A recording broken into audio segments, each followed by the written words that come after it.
office wanted to bring substantive visibility for Africa into Africa Day.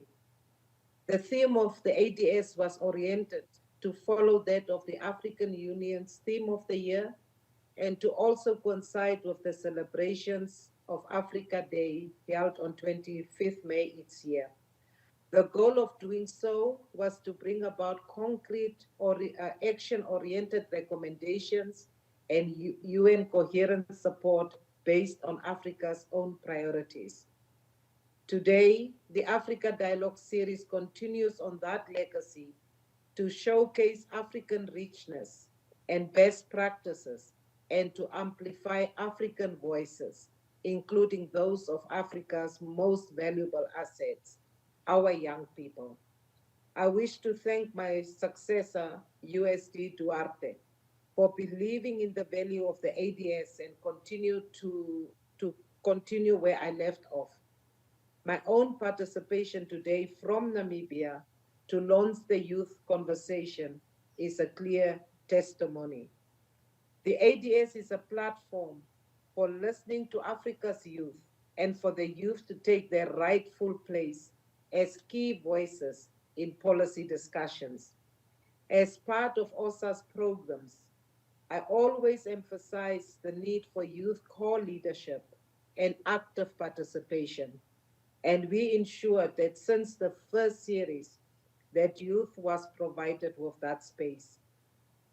This year's edition of the ADS focuses on cultural identity and ownership, reshaping mindsets, a theme inspired on the AU theme of the year, which is arts, culture, and heritage, levers for building the Africa that we want.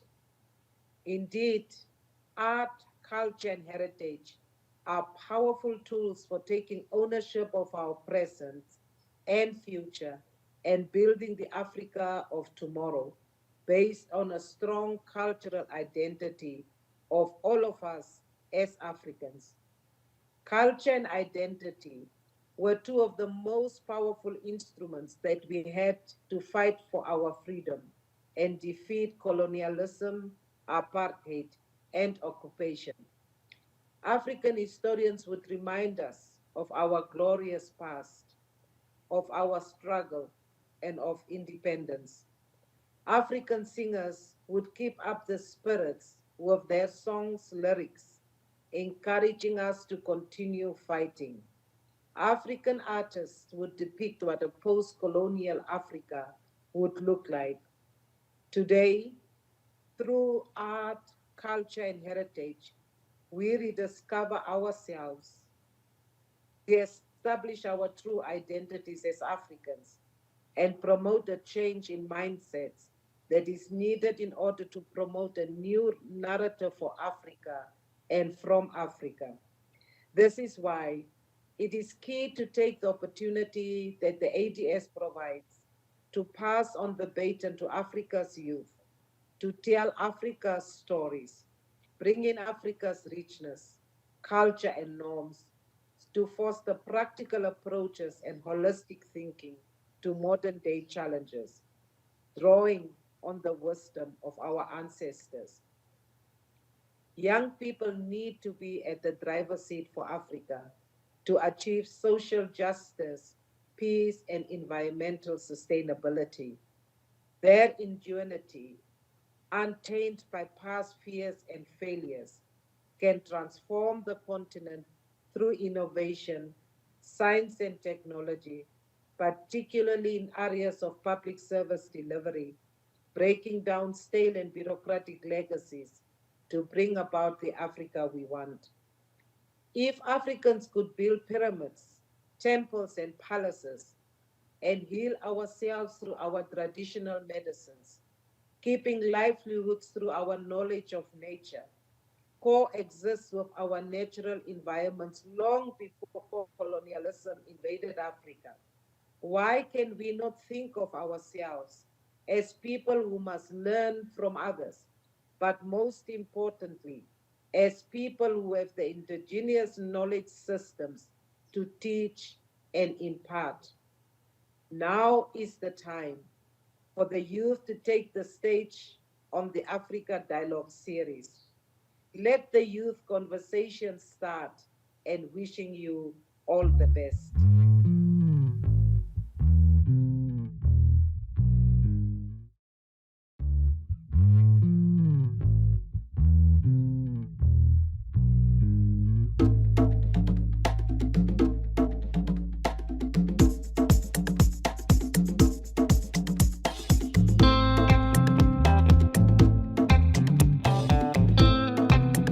Welcome to the African Dialogue Series, also known as ADS for short. This is an interactive platform for young people to amplify Africa's voice through policy discussions about Africa's sustainable development. This year's edition of the ADS focuses on the AU theme of the year, which is Arts, Culture, and Heritage Levers for Building the Africa That We Want. It is a theme that is anchored in the Aspiration 5 of Agenda 2063, which envisions an Africa with a strong cultural identity, common heritage, shared values, and ethics.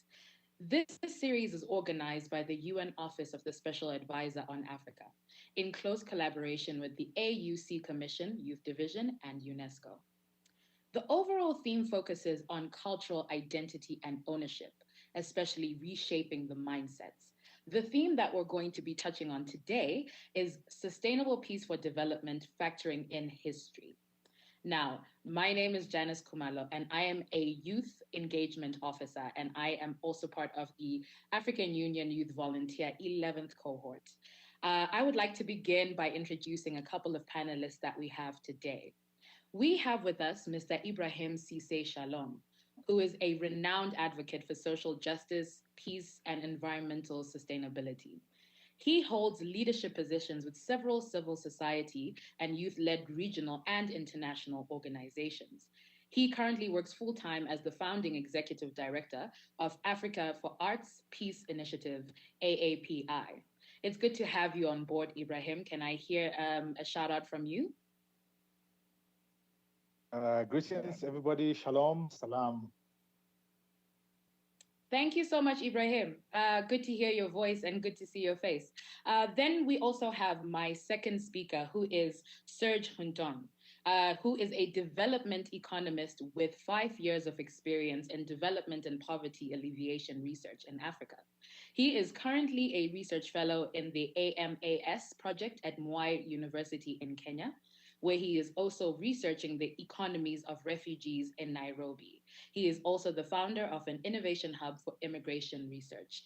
Serge, please, could you come in and just give us a little quick hello? Oh, hello, everyone. Thank you, Janice, yes, for your wonderful introduction. Yeah, it's a pleasure to be with you this, here I would say in the evening, but over there you are in the morning because it's already 5 p.m. here. It's lovely. Thank you so much. It's good to hear your voices as well. So let's just get into it. Let's just dive in. So I have a few questions here that are lined up. I'm going to start with Ibrahim. What do you think you would say is the role of young people in enhancing sustainable peace for development? Thank you very much, Janice. I greet everybody in the name of peace and also in the name of our ancestors that have paved the way for us to be here to speak to you today.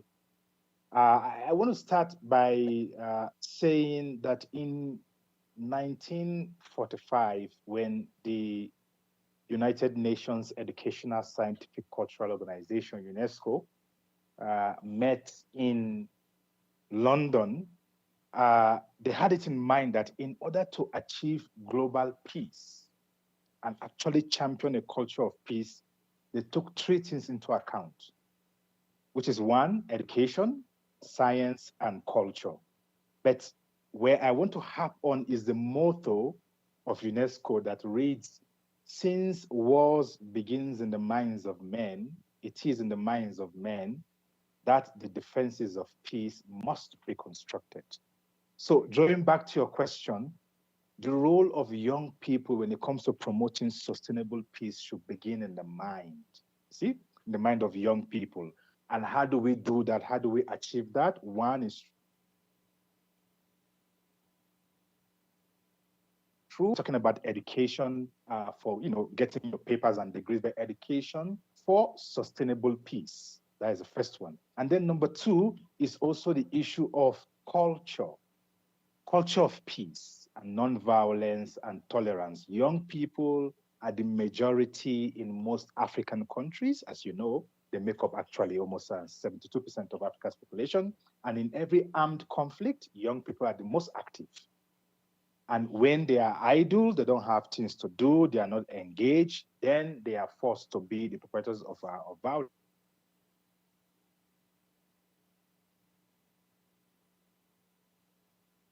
Through activities that will stimulate them, art therapy to kind of change their mindset. And then finally, communication, especially social media. Young people can use the power of new and creative media to actually champion the culture of peace. So basically, their role is at three levels. The first level is within the mind, reset of the mindset. And then the second level is within their environment, where they stay, where they are located.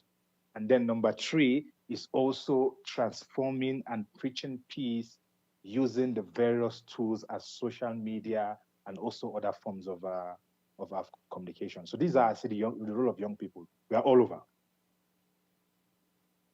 Thank you so much, Ibrahim, for that. What I'm also getting from you is that three-pronged approach of education, a culture for peace, and the use of communication, innovative ways like social media, podcasts, engaging young people where they're at. Thank you so much for that engagement. And I see we are also joined by Ms. Patrida Paul. Patrida Paul, who is also an African Union Commission Youth Advisory Council member and a member of the Office of the AU Youth for the Envoy. She is a renowned youth gender health advocate and a UNICEF Tanzania influencer for promotion of children's rights. Patrida, it's really good to have you here. Could you please just come in and give us a quick hello? Thank you, Ms. Janice. And going to join you shortly. I can turn on my video right now, but once as the session is proceeding, I'll be able to. Thank you. No worries. We'll look forward to you joining us in a little bit. While we wait, let me head over to Serge. Serge, could I ask you, how do you think young people can leverage on arts, culture, and heritage to build sustainable peace? Okay, thank you, Janice. What I can say, as my predecessor said so far, the first thing is about education. Because studies show that education is very powerful. When you educate people, they are aware of the consequences and the benefits of peace. So what young people can do so far is to educate those who do not have a higher level of education or those who are not aware of what is the consequences or the benefits of peace. That's the first thing I would say. So the second one, I would talk about the awareness. We should raise awareness about among the lower population, because most of the time it starts from that level. Conflict, violence starts from that level. For instance, if Boko Haram in northern Nigeria, they want to recruit young people, they always go through, let's say, among those who are not well educated, and then they pick them. If I take the case of Al-Shabaab, also in East, the Horn of Africa, the same thing again. If they want to recruit, they always go and pick the young people, those who are not so well educated. So education is one, and then the second one is what? To raise awareness. They tell them what is the benefit of peace and what is the consequences of peace or of violence, or conflict. And for instance, if while doing that, we can also give example of a lot of country that has been going through war and their level of development. So when you take, when they every year, when war happen or conflict happen, that's those countries, you realize that their level of development is always down. It's always low. If I take the case of Burundi, for instance, that country is always among the poorest country. Why? Because of war. because of conflict. So those are the two things I can talk about that the young people can help to raise or to build sustainable peace. Thank you. Thank you so much for that. I'm just noticing a chat from Matilda. Matilda, please advise if that is the way that you would like us to move forward. It's up to you. Please do feel free to come in. Serge, I actually really appreciate the two things that you've mentioned. I think I'm getting the same idea from you and from Ibrahim that education is the most important part in understanding and creating awareness. I'm hearing hashtag education for peace, you know, if that's not already a hashtag that's out there in the world.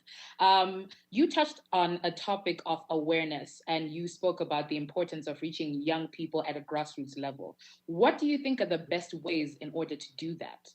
Because, you know, some young people don't have access to social media, don't have access to good internet connectivity. So how do we create awareness for youth who are at a grassroots level, who have those problems?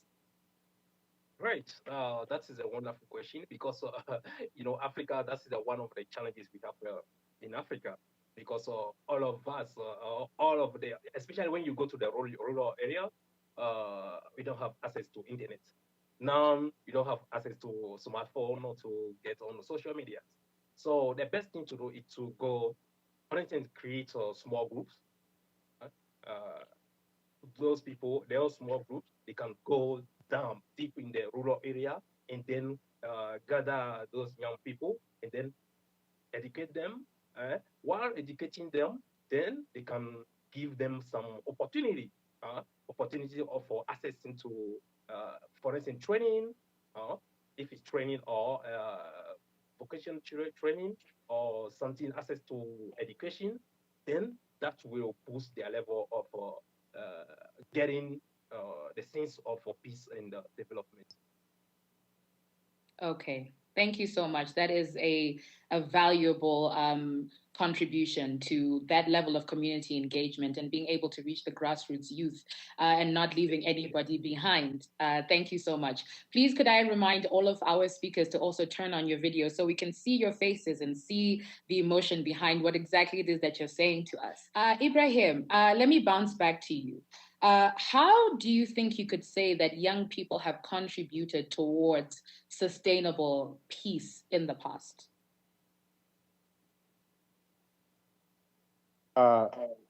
Thank you very much, dear. Let me start by saying that we have the African Youth Charter. And then we also have the Office of the Youth Envoy. And then we also have regional and national level structures where young people normally would volunteer and they would use that to promote peace. So let me just bring it back to Africa since we're dealing with OSAA here. So in 1960, actually in Guinea-Conakry, young people, students came together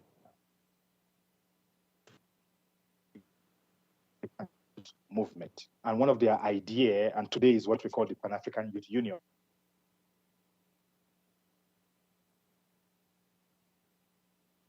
P60 in Guinea-Conakry organizing. And from there, the movement actually sprang up to national level, regional level, and today we have PYU in almost all countries in Africa. So the contribution of young people actually when it comes to promotion of peace has been a very progressive trajectory in Africa. Now we have over 15 Pan-African youth organizations focused solely on youth, peace, and security. So that is a huge achievement. We also have the Youth for Peace program at the African Union level. And then my organization is called the African Artists Peace Initiative, founded 5 years ago. And currently today we are in 33 African countries. We basically use the power of arts, culture, and media to champion the culture of peace and nonviolence. And every year, we normally would hold a side event on the margins of the AU Summit called Arts for Peace Forum. We've done it for 5 years. And then we've used that platform to bring really the voices of creative people, young people, closer to the AU. And then we don't just stop there. We normally would launch pilot projects. For example, 2 years ago, we launched a project on silencing all guns in Africa using the power of arts. It was very successful in South Sudan, Senegal, in Gambia, Guinea-Bissau, and other countries. So this year, as we mark the year of arts, culture, and heritage, we're launching a new program called Cultural Diplomacy in Africa. We want to bring together young people, artists, creatives, private sector together and see how can we use our talents, right, to champion the Africa Agenda 2060 opportunity. Unfortunately, there's Corona, and then we are working online because I do believe when our hearts and our minds are connected, that is the easiest way to promote peace, because peace is not only the absence of war. When young people don't have employment, they are not at peace, you see? So it's a chain reaction. But I know very well that young people in Africa are not only the future leaders, they are the present leaders, and that is why we must empower them, get them into politics so they can change the dynamics. Thank you so much, Ibrahim, for that. I actually think I was present for one of the Art for Peace forums, and I can attest to the fact that it definitely is an engaging and amazing space to be in. And leveraging on that, let me also just ask you, when we look into using arts for peace, what do you think the young people really find most engaging? What form of art? Is it perhaps singing? Is it visual art? What exactly is the best way for us to find ways to engage with them on that level? Thank you very much for the question. So there are three universal languages. We have mathematics, we have music, and of course, we have art itself as a space. So I would say mainly young people relate mainly with music, as you know, because music kind of brings everything together. It's a rhythm, right? It's a vibration. And then what we've been doing here in Addis Ababa, when we've been organizing our annual Art for Peace, we normally organize something called the Music for Peace concert. We fly in different artists from different parts of Africa, and then they go to the studio, record a peace song, and then we have a free concert. And then we find out that a lot of young people would normally relate with music because they can move to the rhythm and then they can relate to it. And finally, another quick thing also is movies. A lot of African people are fond of Nollywood movies, Oga, Chineke, all those kind of things. So movies brings everything together. It brings in the art sector, brings in, movie brings in music and everything. So in order to make sure we kind of curtail this, we need to be able to use art as also a therapy for healing. We can take art to the refugee camps. They're already affected by conflict. We can take art to the streets to meet, the street people that are already there, the prostitutes and stuff like that. So I see art as a powerful tool for social transformation and change, including championing and promoting the culture of peace and nonviolence. Thank you so much, Ibrahim. I actually really love the idea of the concept of using music, using art to heal and reconcile in situations and circumstances that have been torn by conflict, and healing through using those things to kind of target marginalized groups as well, as you just described. Let me send this back to Serge. Serge, what do you think about this idea of engaging young people using music, using movies, like our brother Ibrahim just mentioned? What do you think, in your experience, is the best way to reach young people? And also, what should we be pushing? Because we all know young people love to listen to music, but what other forms of art should we be introducing into this space with the narrative of trying to encourage peace in development? All right, thank you so much. Thank you, Ibrahim, for that wonderful adding value. So what I can say is it will be through competition, not competition to compete, but to bring people together. For instance, if I take the case of football, in West Africa, football really, really brings us together. When there is football, everywhere there is football. Even though we are divided in the community, we always come together and participate in the football race or football game. You know? So if we through singing song, they can organize a set of competition, and you come, you sing, and then there are judges over there, and then they judge, and then they select the best amongst the best. I mean, so if we use that way, I think it can bring peace. And yes, that's what I think so. And also talking about football, so football also is a part of the art, I would say. So sports, so it's also help to bring peace. So Thank on that, I can say in the past, what young people have done so far, I can give you one example. So I'm also part of a Rotary Club International. So in Rwanda, to bring peace, young people, they just there were always conflict between the nomadies and the sedentary. What I mean is the farmers and those who have the cattle. So there are always that conflict among them. But what they did, they tried to build, to dig a hole, mm, where so that the animals can cross that line and come to the farm. It was simple but very sustainable. When once they did that, they dig the hole, and then the animals stop coming to the farm, and the conflict stop. So it's also a wonderful idea, and we recognize them that time. Thank you so much. Thank you for giving us that amazing example of how sometimes a simple thing can actually fix a bigger problem. I would like to also now hand over to Patrida. Patrida, thank you for joining the conversation. Let me just give you a quick question on how do you think young people can maximize African indigenous approaches for peace building? Thank you so much, Ms. Janice, and really honored to be part of this session today.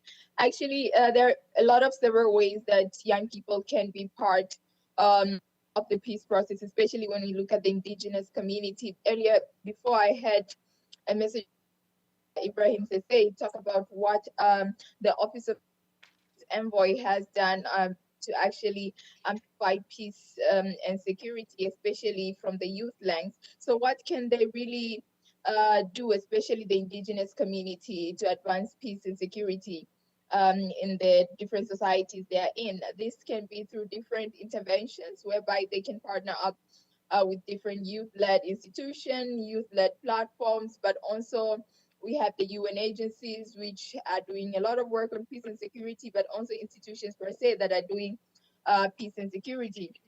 But apart from that, how can we leverage the government itself to help the indigenous community? So there are a lot of policies in place that do not favor majority of the indigenous community. So through different advocacy efforts to ensure we have favorable laws and policies within the community level, within different countries, this can be a starting point to actually ensure we have that conversation on the peace process, and this actually will help that particular community that is mostly left behind, or we have issues of identification that can also be a challenge to indigenous communities. That still is a main barrier to even have their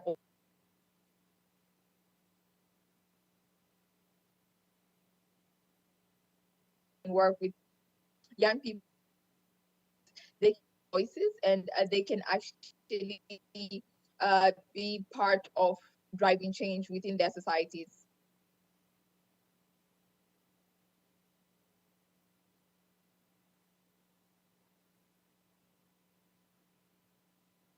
Thank you so much, Patrida. I think the most important things that I'm hearing from you is we need to be able to leverage the government to be able to create awareness to young people and the use of these different indigenous approaches, and also partnering with a lot of youth-led networks of young people to push these approaches forward on peace building. Thank you so much for that. I wanted to just also get into a quick round fire of questions, more to get to know you all personally. Maybe let me start with Serge. What would you say you are currently either reading, or being that we were also discussing music, what is really the thing that you've been listening to most recently? It could be a podcast, it could be a specific artist. Let us know. Oh, I can say podcast because I listen to podcast every morning. So I have an app that send me every morning the podcast about so general culture.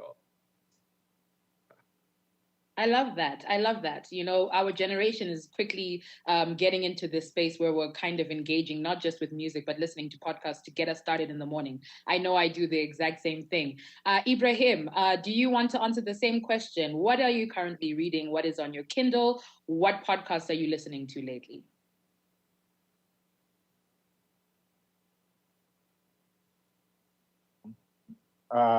Different news online, offline. I also love to read, so I've been reading a lot of books and also been writing myself. Actually, I'm currently writing a book on interfaith dialogue for peace, and I'm using Ethiopia as a case study. So I'm busy with that because we need to prove to countries like Nigeria and other places where Christians, Muslims, and fighting each other. So I'm working on that right now. That is very interesting. We'll be looking out for it. When are we supposed to be expecting this book to come out? Hopefully by before December, it will be out. It's going to be my first book. So we will keep you to that. And December, we're all going to be looking for it. Patrida, let me also ask you a completely different question. What would you say is the most rewarding experience that you have had in a job? I'd say the most rewarding experience that I've had in a job would ideally be around, actually, I'll keep it in the opportunity to meet different young people from across Africa and outside of Africa. Because with that ability to actually meet different young people from different parts of the continent and the world, I've managed to actually learn from them on what they're actually doing and actually to connect with them and form partnerships on different interventions that they're also working on. So I think that personally will be my most rewarding experience in my line of work. Okay, so let me ask you another follow-up question. The same question that I was asking the other panelists. What are you currently reading, or what podcasts are you listening to, or even what music have you been listening to lately?